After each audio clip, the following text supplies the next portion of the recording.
안녕하세요. 저는 지금 자전거를 구입하기 위해서 이동하는 중이고요. 제가 최근에 산악자전거를 다시 타기 시작했잖아요. 좀 도로도 좀 타고, 아직 산은 한 번밖에 못 탔지만, 체력이 안 돼서 산은 아직 한 번밖에 못 탔지만, 프레임 지오메트리가 사실 제가 타던 시절과는 많이 달라요.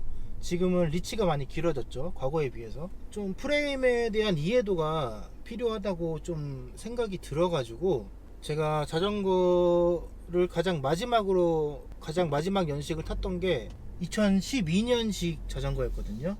2012년식 스페셜라이즈드에서 나오는 데모 8 프레임을 가장 마지막으로 조립을 해서 탔었는데, 그 이후에 프레임들을 좀 느껴볼 필요가 있다라고 생각이 들었어요. 그래가지고 2013년식 프레임을 좀 찾아봤는데, 워낙에 오래됐잖아요. 벌써 2013년이면 5년 전이고, 조금만 몇 달만 더 있으면 6년이 다 돼가는 기간이라 2013년식 프레임을 새 거를 구하기가 너무 힘들더라고요. 그래서 어쩔 수 없이 좀 중고장터를 좀 찾아봤습니다.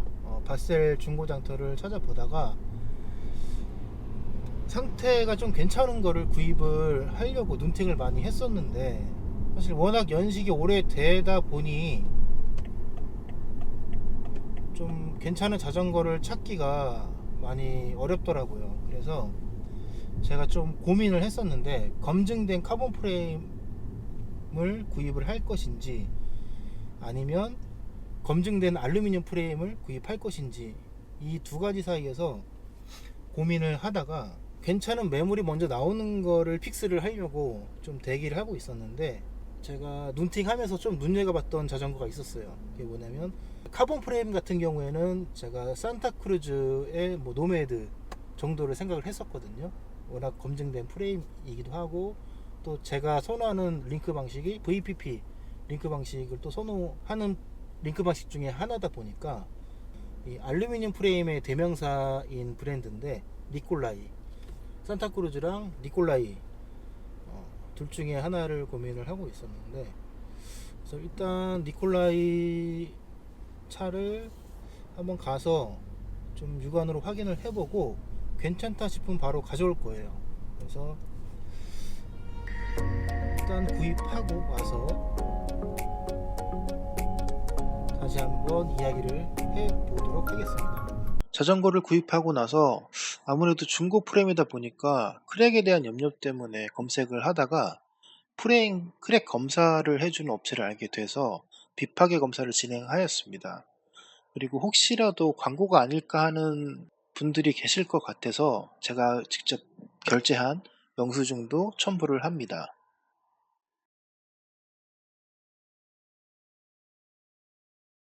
여기 안에 보시면 네. 이 밑에 달려있는 이 동그란 판때기에 지금 얘가 프레임이 서 있잖아요. 여기 있네요. 네, 프레임도? 여기 프레임 들어가 네네. 있는 거고, 어저께도 시연이 있었어서 밑에 보시면은 이 동그란 판이 있어요. 네. 그래서 얘가 회전하고, 그리고 저 원통이 지금 이걸 찍어주는 건데, 걔도 이렇게 회전을 하면서 구석구석 이렇게 다각도로 볼 수 있는 애예요. 이메일로 전달받은 비파괴 검사 소견서입니다. 저는 당초 프레임 검사만 의뢰를 했었는데, 검사 항목의 이미지 파일들을 살펴보던 중 프레임뿐만 아니라 헤드셋, 리어샷, 프론트샷, 크랭크, 페달까지 검사가 진행되어 있는 것을 확인하였습니다. 아마 분해 작업 시 굳이 분해하지 않아도 될 부품들을 내버려둬서 그런 거겠죠? 산악 라이딩을 하면서 5년이란 시간이 흐른 알루미늄 프레임의 비파괴 검사의 결과부터 말씀드리면, 엑스레이 판독 결과 아무런 이상이 없다라는 겁니다. 알루미늄 프레임의 경우 재질 특성상 프레임이 어떠한 힘에 의해 충격을 받게 되면 그 충격 스트레스를 100% 뱉어내지 못하고 일정량의 데미지가 쌓이게 됩니다. 이러한 피로도가 누적되어 크랙이 발생하는 것이 알루미늄 프레임 크랙의 가장 큰 특징이고요. 모든 프레임의 공통적인 크랙 발생 특징은 특정량 이상의 힘이 가해졌을 때 프레임이 부러지거나 찢어지게 됩니다. 검사를 의뢰한 프레임이 비록 알루미늄 프레임이었지만 크랙이 진행되었는지에 대한 여부를 확인할 수 있었고, 그로 인해 중고 프레임 크랙이라는 불안감에서 해방되었기 때문에 의미가 있었다라고 생각됩니다. 검사 방법은 RT 방사선 2가 시험이고 검사 항목은 45가지입니다. 이 항목은 프레임 구조에 따라서 차이가 있을 것으로 보여집니다. 우측의 제 자전거와 동일한 모델인 프레임 모양을 참고하면서 제 자전거의 엑스레이 사진을 보도록 하죠. 검사 결과 아무런 이상이 없다라고 판독을 받았기 때문에 특별한 설명 없이 엑스레이 사진을 빠르게 훑어보도록 하겠습니다.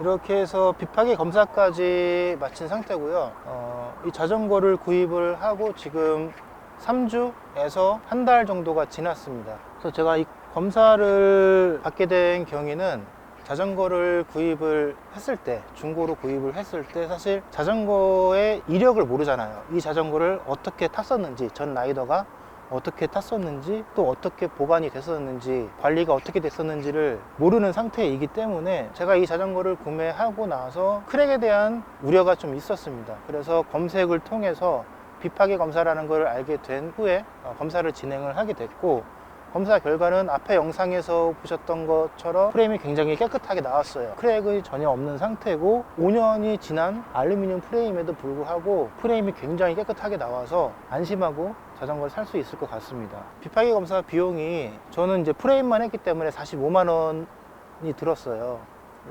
이 가격이 과거에 비하면 굉장히 저렴해진 수준이거든요. 대략 10배 이상 가격이 훨씬 더 다운됐어요, 측정 비용이. 하지만 뭐 사람에 따라서 아니면 그 가치를 두는 기준에 따라서 금액에 대한 높고 낮음이 사람마다 개개인마다 다를 거라고 생각이 듭니다. 근데 제 기준에서는 이 정도 금액을 자전거에 투자를 해서 좀 더 안정적인 라이딩을 할 수 있다라고 하면 결코 많은 금액을 드린다라고는 생각을 안 해요. 저는 비록 알루미늄 프레임을 측정을 해서 알루미늄 프레임 같은 경우에는 이제 피로도가 누적이 되는데 그 피로도를 측정할 수가 없잖아요. 그래서 완전히 정확하게 측정을 해보지는 못했지만 카본 프레임을 타고 계시는 분들이라면 한 번쯤 한 1년, 2년, 길게는 3년 이상 자전거를 타신 분들 같은 경우에는 한 번 정도는 비파기 검사를 받아보시는 것을 추천을 드립니다. 니콜라이 헬리우스 AM 올마운틴 자전거를 구입하고 나서 제가 바로 검사를 받는 바람에 아직 라이딩을 못 해봤어요. 그래서 아직 샥 세팅도 못한 상태고 브레이크 세팅도 아직 못한 상태입니다. 그래서 우선은 당분간 며칠 정도는 도로하고 그리고 간단하게 이제 계단 정도 타면서 샥 세팅을 하고 브레이크랑 변속기 세팅도 좀 한 다음에 산에 가서 자전거 리뷰를 하도록 하겠습니다. 오늘 영상은 여기까지고요. 산악 라이딩을 하고 나서 자전거에 대한 리뷰를 올리도록 하겠습니다. 감사합니다.